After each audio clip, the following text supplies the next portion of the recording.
Usa ka public hearing ang ipahigayon sa lalawigan sa Negros Oriental karong buwana. Aron tukion kung ano na ba'y kapasikaran ang planong pagpuspon sa umabot SK og barangay election sa mong lalawigan karong maabot Oktubre 30. Kini ang gibutyag ni Attorney Lionel Marco Castellano, ang Acting Regional Director sa Commission on Election kon COMELEC Saben, dihang ninabi sa May TV Cebu kaganiha. Matod ni Castellano nga lakip sa motambong sa public hearing mo ang ilang buhatan ug ang puwersa sa atong mga kapulisan ug militar. Lakip na ang katawhan sa lalawigan. Gibutyag ni Castellano nga importante nga maresolbar na ang maong hisgutanan sa dili pa ang filing of Certificate of Candidacy kun COC sa Agosto 28 aron usab dili mabalda ang ilang pagpangandam unya sa piniliay.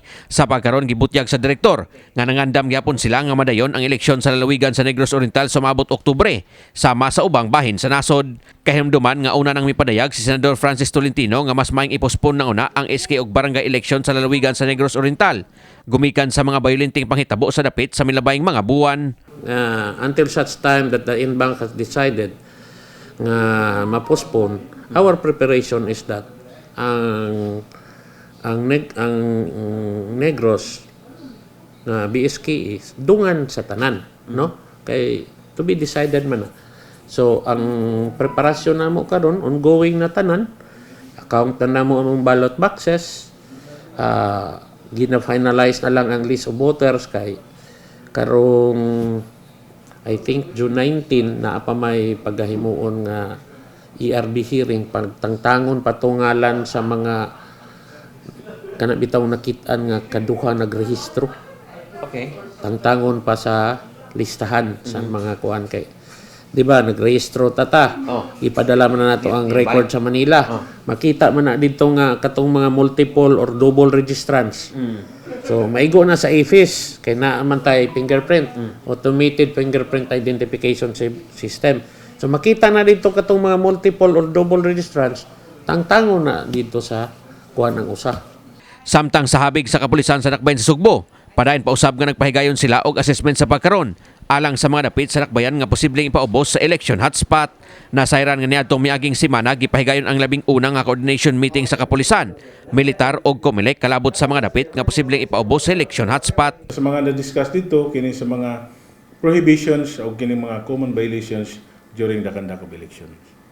Samtang gipahimangnuan karon ni Castellano ang mga boot mudagan sa umabot SK og barangay eleksyon sa pagsunod gayod sa mga pitsa nga mahimong mga panya sa umabot piniliay. Kini human na bantayan nga aduna nay pipila ka mga boot mudagan sa umabot SK og barangay eleksyon nga nagsugod na pagpakita sa ilang mga naong sa ilang mga barangay. Matod ni Castellano nga ang maong eksena wa pay problema sa pagkaron gumikan kay di pa man sila makonsiderar nga usa ka kandidato.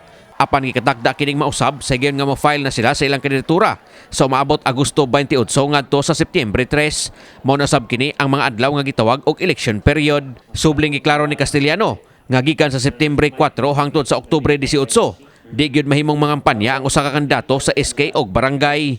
Pasabot niini dili usab mahimong adunay makita nga mga campaign materials niining maong mga pitsa sa usa ka kandidato og dili siya gusto nga makatubang og election offense. Pagka-disqualified ang mahimo niyang silot niini sumala ni Castellano. Palihog na patangtang, no?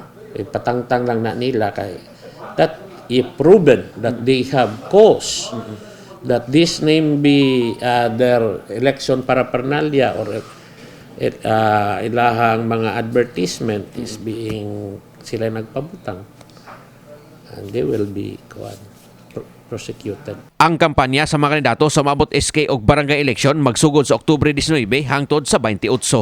Kini si Greggy Magdaro alang sa May TV Cebu.